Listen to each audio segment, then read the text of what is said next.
Okay, those were great. Those were absolutely great.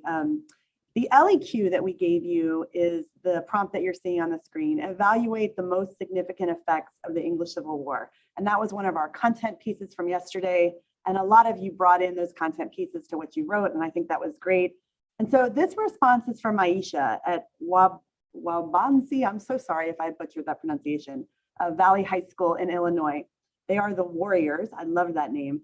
But I really also loved what Aisha did, because Todd, I didn't show you, but she took the GeoSprite model that you went over in our last video. So if you missed that, you can absolutely check that out. And she kind of color coded for me where she brought GeoSprite into her context. So I thought it was very thoughtful, and it was really a nice way of showing how that GeoSprite helps with context. So if you missed that, you can check that out in the video from yesterday. So let's see what she wrote, because she has a lot of evidence here.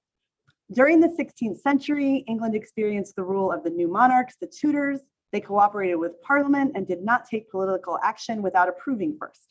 After Queen Elizabeth's death, however, the Stuarts took the throne. And there's a nice piece of evidence there, but here it comes. They believed in divine right, rarely called Parliament, and revived the medieval ship money tax, which angered landowning men who had made profit through commercial endeavors following the Price Revolution.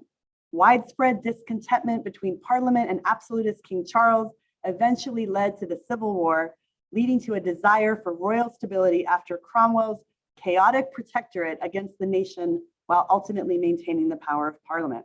So there's a lot of evidence here in this context. And Todd said this, and I really want to point out that this is a point that requires evidence. Okay? This is a point that really requires you to bring evidence in. So now we shift to the language that's in the prompt, which I really, really like.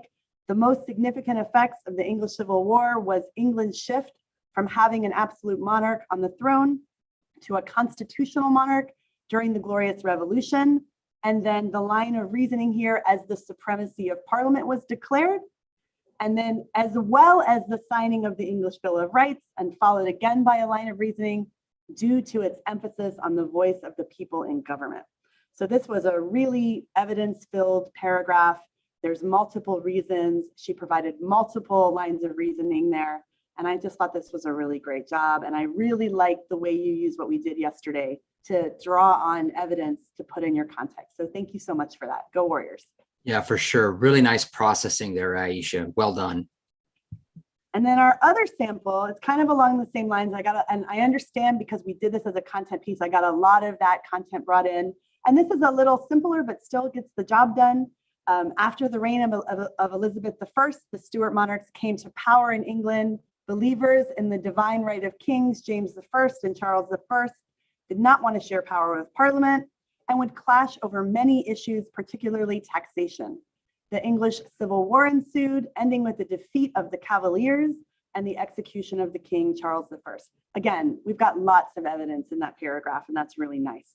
After the English Civil War, many changes would occur, but, and we now come to the language of the prompt, the most significant effects were the Glorious Revolution, because it allowed for a peaceful change of government, and the signing of the English Bill of Rights, because it shifted the balance of power in England to Parliament. So again, a really nice paragraph. That was Julia from Jordan High School, and their mascot is the Beat Diggers. And I had to look that up to see exactly what that meant. It was very cool. So Julia, thank you for your submission. And I think what you're doing here is modeling what we're really hoping our own students do, and students around the country do, is give us a lot of evidence, follow up with taking a position, and then back that up with a line of reasoning. So thank you so much. Really, really good response. Yeah, really nice sample. Well done, Julia.